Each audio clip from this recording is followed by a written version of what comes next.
عمران خان رہائی فورس چې کم قیادت جناب ډاکټر حسن یعقوب صاحب کې خو او د هغې سره چې زمونږ نور دلته کم سینیر غړي ولاړ دي او دا کم میلمانه زمونږ راغلي دي موږ دې ټولو ته د زړه د کومې هرکلی وایو. دا چې زمونږ 75 کالو تاریخ کې موږ ته صرف یو کس ملاو شوی دی، هغه نوم دی عمران خان. اور آگے خصوصیت صرف دا دے چې آگے یو پیسہ کرپشن نه دی کړی، 2 کال وشو آگے پسې هر اداره لګېدلې ده.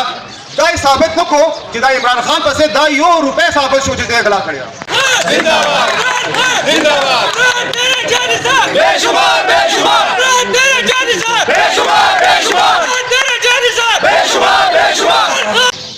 دا ٹائم بتاؤ صرف دا سوچ کوي چې کوم انسان د پاکستان هغه لیډر چې هغه خپل پوره جون پوره هر څه په ناو باندې لګولي د پاکستان لپاره او د هغه سترګې مونږ ته دي نو موږ خپلې تیاریانې جاري وساتو چې کله خان صاحب وایي چې تیرا هفته چې اینا قوم ته ووایي چې تیاري بھرپور ساتئ، زه به کال ورکوم.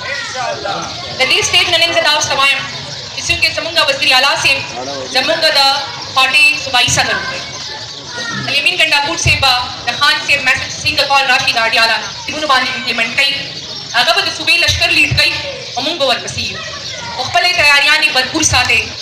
را روان میاشت کې جی بالکل، میں اس وقت موجود ہوں ڈاکٹر یعقوب خان کے حجرے میں جو رہنما ہے پی ٹی آئی کا، اور اس وقت ہمارے ساتھ مشال یوسفزئی جو مشیر بھی ہے وزیر اعلیٰ کے، وہ بھی آئے ہوئے ہیں، لیکن M N A M P A نے غیر حاضری کا مظاہرہ کیا ہے. ان سے بات کرتے ہیں کیا گروپ کی طرف جا رہی ہے کہ کیا وجہ ہے کہ خان کی رہائی کے موقع پر پروگرام کا انعقاد کیا گیا، اس کے لیے بھی اس کے پاس ٹائم نہیں ہے. جی کیا کہیں گے؟ لیکن جی اس پہ تو میں کوئی کمنٹ نہیں کر سکتی، یہ جو ہمارے کنسرن ایم پی اے صاحب ہے اور ایم این اے صاحب ہے وہی کمنٹ کر سکتے ہیں. شاید ان کی کوئی ایمرجنسی آ گئی ہو جاتا ہے فیملی میں، ادروائز وہ نہیں آئے، وہ وہی بتا سکتے.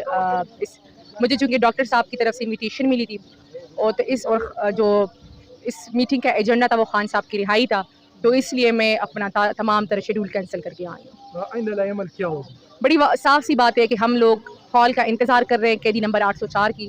جیسے ہی خان سے اڈیالہ جیل سے حکم دیں گے تو انشاءاللہ چونکہ پارٹیاں تنظیم پہ چلتی ہے اور پاکستان تحریک انصاف دنیا کی 6 بڑی پارٹی ہے جس کی بہت بڑی تنظیم ہے، اور صوبے کی تنظیم کے جو سپہ سالار ہے وہ وزیر اعلیٰ الیمین گنڈاپور صاحب ہے، وہ قیادت کریں گے اور ہم ان کے شانہ بشانہ انشاءاللہ اسلام آباد اور اڈیالہ کی طرف رخ کریں گے اور خان صاحب کو رہا کرائیں گے. آپ کیا سمجھتی ہے اگر ہم دیکھیں آج کے پروگرام کو، خان کی رہائی کے لیے پروگرام ہوئے مگر وہ تعداد ہمیں نظر نہیں آئی جو ہونا چاہیے تھا، کیونکہ سیٹل حکومت بھی آپ کی ہے. لیکن جی یہ کوئی ہلکے کی کامیاب ہو جائیں گے؟ لیکن جی یہ کوئی ہلکے کی نہ میٹنگ تھی، نہ ہی کوئی یہ ڈسٹرکٹ لیول کی میٹنگ تھی. حجرے میں چھوٹی سی میٹنگ تھی، اور چونکہ ڈاکٹر صاحب نے اپنی فیملی کی میٹنگ کرائی تھی، اپنے رشتہ داروں کی میٹنگ کرائی، انہوں نے شروعات اپنے آپ سے کی ہے، تو انہوں نے تو کوئی ہلکے کے ورکرز کو اوپن کال نہیں دی تھی اس میٹنگ کے لیے.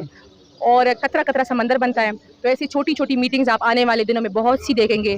اور انشاءاللہ جب یہ تمام میٹنگز مجمع کی شکل اختیار کریں گی تو جو فارم 47 کی مسلط کردہ وفاق کی حکومت ہے تو ان کے رونگٹے کھڑے ہو جائیں گے. اور آخر میں ایک ہی بات کروں گی کہ جو 100 سونار کی ایک لوہار کی.